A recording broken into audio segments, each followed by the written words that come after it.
Bismillahirrahmanirrahim. Assalamualaikum warahmatullahi wabarakatuh. Adik-adik mahasiswa baru angkatan tahun 2020 dimanapun berada yang sangat saya banggakan, selamat pagi dan salam sejahtera bagi kita semua.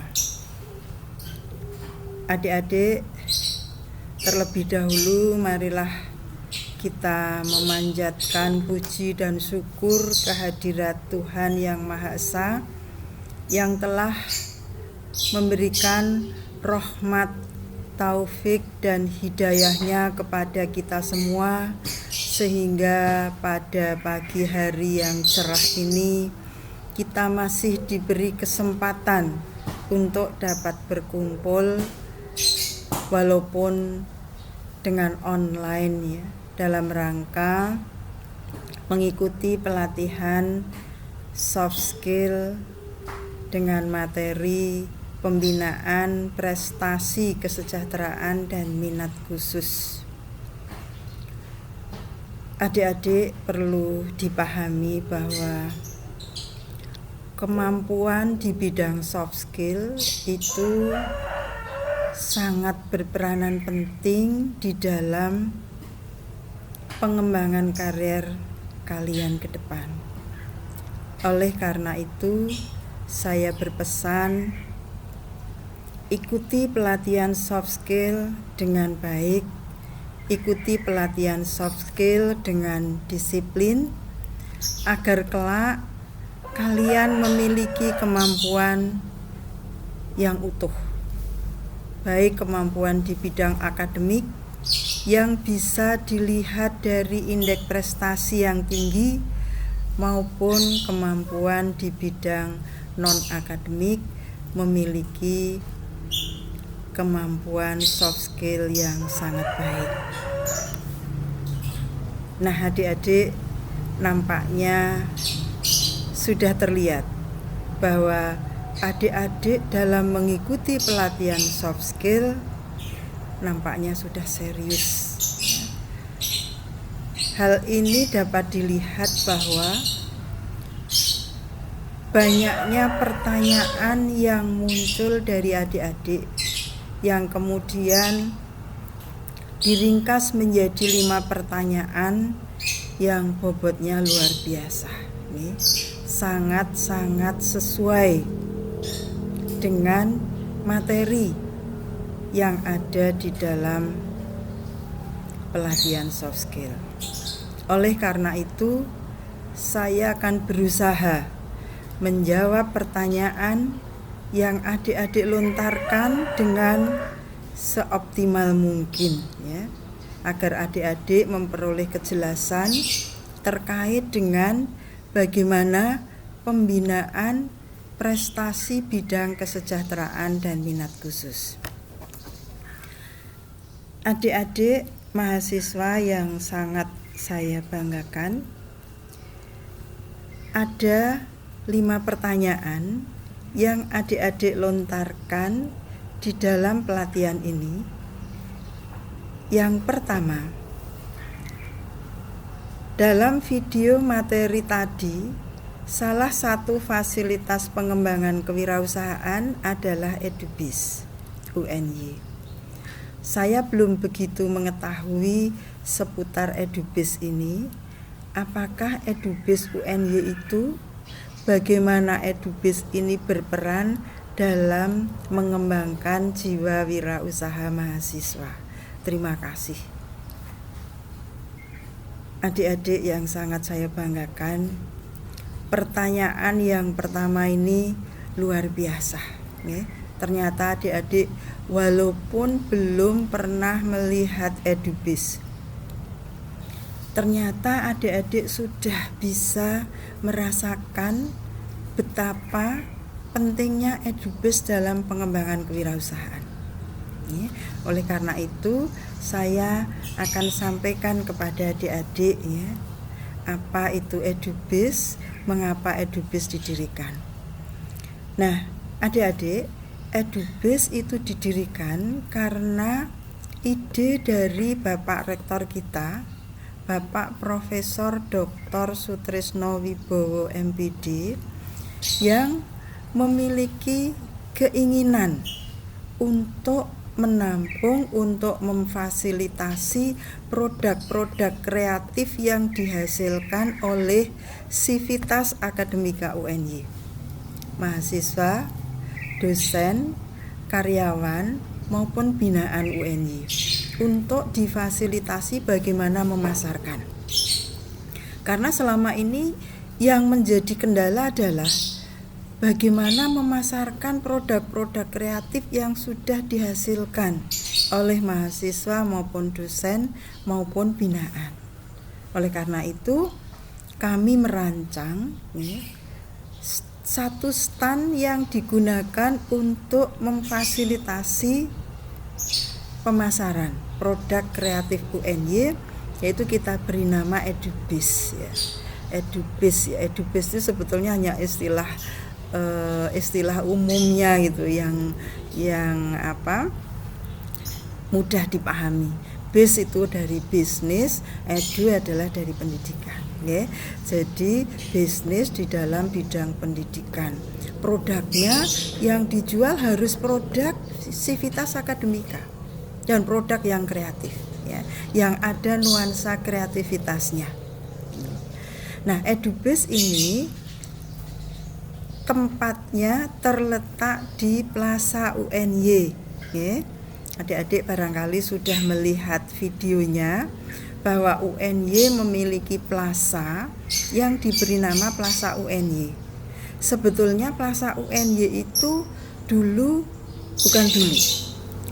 itu dibangun untuk laboratorium kewirausahaan. Jadi dulu namanya laboratorium kewirausahaan. Hanya karena dalam perjalanan namanya laboratorium, maka orang luar tidak berani masuk karena dianggap lab itu percobaan, ya. Dia nggak mau beli nih barangnya, hanya barang percobaan mahasiswa. Oleh karena itu tahun 2017 ya, ini Pak Rektor juga nih yang mengilhami bahwa laboratorium kewirausahaan UNY agar bisa menjual diberi nama Plaza UNY. Namun di bawahnya tetap masih ada laboratorium kewirausahaan. Sehingga nantinya adik-adik dalam pengembangan kewirausahaan, penumbuhan mindset, keterampilan berwirausaha, adik-adik bisa berpraktek di EduBase maupun Plaza UNY. Plaza UNY didirikan 4 lantai. Lantai pertama untuk produk-produknya minimarket, kemudian ada bakery, kemudian ada tour and travel, dan produk-produk UMKM dalam rangka untuk mendorong agar konsumen luar mau masuk ke Plaza UNY. Nah, lantai 2 itu untuk mahasiswa yang produknya non kependidikan. Ya, produknya bukan non kependidikan, maaf ya, non makanan. Ya, jadi lantai 2 itu produknya non makanan. Dan lantai 4 itu untuk makanan. Itu juga separuh untuk mahasiswa, yang separuh untuk memfasilitasi ini kantin-kantin yang dulu kena relokasi pembangunan gedung. Itu. Nah, kemudian lantai 2 itu untuk bank. Ya. Bank ini juga kita idenya adalah kenapa bank di lantai 3 dipusatkan di plaza, karena sebagai support sistem pembelajaran kewirausahaan mahasiswa. Kalau mahasiswa mau membutuhkan modal nih, bisa pinjam di bank. Kemudian nasabah bank nih ke lantai 3 ngambil uang, turun lantai 2, lantai 1 bisa belanja di stand-stand mahasiswa. Nasabah bank di lantai 3 melihat ke atas, lantai 4 ada food court, dia akan belanja di sana, sehingga sebagai support system. Nah, Di samping Plaza, adik-adik bisa belajar berwirausaha di unit-unit usaha yang ada di UNY, ya, yang ada di UNY, yaitu ada AutoCare untuk yang prodi yang dari Fakultas FT, ya, atau bengkel bisa praktek di sana. Kemudian ada UNY Gua, kita punya hotel, kita punya food court, ya, adik-adik akan difasilitasi secara lengkap. Ini pertanyaan yang pertanyaan. Kemudian pertanyaan yang kedua, dalam UKM KSR PMI apakah ada kegiatan yang mewajibkan seluruh anggotanya untuk terjun langsung ke lapangan? Ya. Jika ada, seperti apa contoh kegiatannya? Nah, adik-adik, ya, jawabnya adalah ada, ya. Ada beberapa kegiatan yang anggotanya dapat terjun langsung ke lapangan. Namun dalam tanda petik nih, ini dalam kondisi normal, bukan kondisi pandemik, ya. Ini bukan kondisi pandemik dan sifatnya sukarela, ya. Sebagai suatu contoh, P3K PKKMB, pertunjukan, ya, atau konser musik di SUNY, atau membantu masyarakat yang baru kena musibah. Contoh, ya, musibah, ya, atau bencana gempa Palu, bencana gempa Bantul, bencana gempa di Klaten, ya. Itu semua adik-adik bisa ikut terjun membantu menyelesaikan masalah. Ya, 2 pertanyaan. Nah, pertanyaan yang ketiga, dalam program pelatihan secara intensif untuk mahasiswa yang akan mengikuti lomba, apakah terdapat kelonggaran waktu bagi mahasiswa untuk mengesampingkan kuliah umum atau diberi kelonggaran untuk izin tidak mengikuti proses kuliah pada suatu waktu dengan alasan pelatihan tersebut? Terima kasih. Nah, sebelum saya menjawab pertanyaan yang ketiga, adik-adik, saya akan menggarisbawahi, ya, menggarisbawahi kata mengesampingkan kuliah. Tidak boleh mengesampingkan kuliah. Tetapi jika adik-adik pada saat mau mengikuti pelatihan jadwalnya bentrok dengan kuliah, maka adik-adik akan diizinkan oleh pembina, oleh pelatih untuk izin tidak mengikuti kuliah. Namun bukan berarti kemudian lepas, enggak. Adik-adik tidak ikut kuliah, tetapi ini adik-adik harus setelah itu mencari informasi kepada teman. Tadi kuliahnya apa, materinya apa, tugasnya apa, itu adik juga harus memenuhi itu, ya. Itu. Kemudian kalau adik-adik ini pada saat lomba ternyata barengan dengan kuliah, adik-adik nggak usah khawatir, adik-adik akan dibuatkan izin baik dari fakultas kalau lomba tingkat fakultas, dari universitas kalau itu lomba tingkat universitas. Nggak usah khawatir, akan difasilitasi dan adik-adik tidak akan kena penalti yang 75% harus mengikuti kuliah. Itu penggantinya adalah tugas. Ya, mudah-mudahan bisa dipahami gitu, dan adik-adik perlu pahami bahwa biasanya pelatih itu juga dosen gitu ya, sehingga ada sinkronisasi antara kuliah dengan pelatihan. Nah, kemudian yang pertanyaan yang keempat ini, ya, prestasi bidang apa saja yang dapat dilaporkan pada presmauny.ac.id dan minimal pada tingkat apa?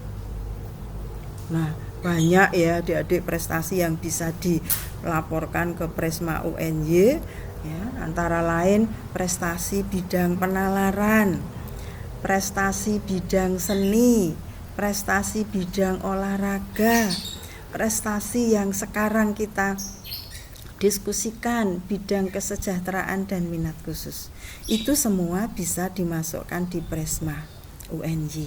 Nah, tingkatannya apa? Wah, tingkatannya dari bawah hingga bisa tingkat internasional, tingkat regional, tingkat nasional maupun tingkat UNY.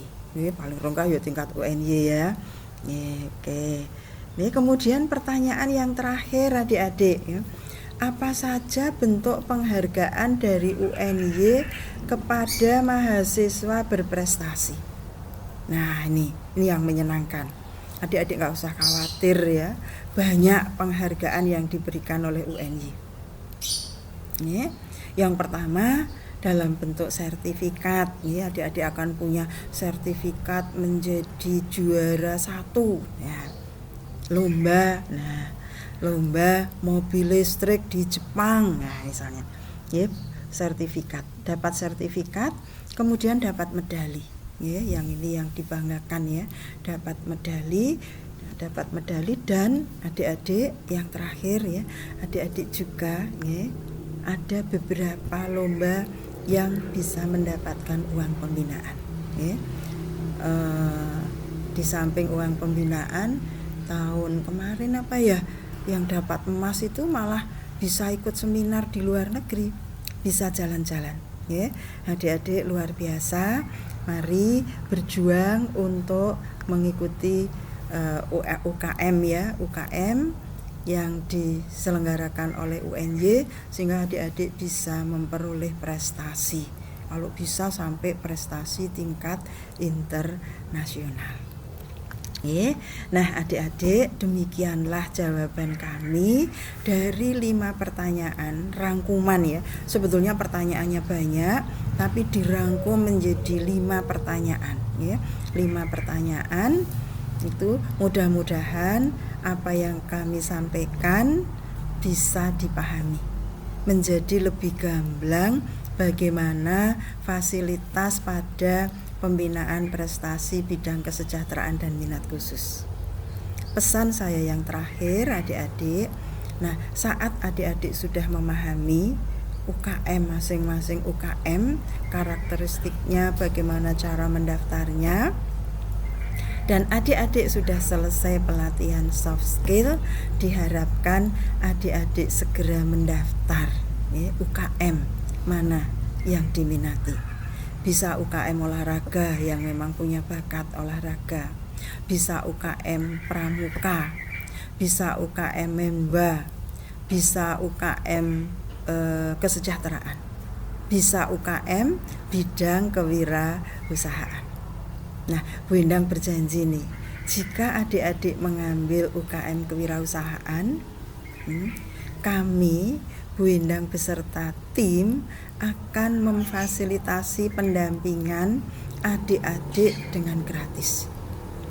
Ya, datang ya besok kalau sudah ya, boleh lewat WA, boleh sementara ini ya, sementara pandemik, boleh telepon, boleh WA. Nah, besok saat kita bisa tatap muka, adik-adik datang ke BPPU ya, kantor BPPU, kantornya di Selatan Plaza UNY ya, di Selatan Plaza UNY.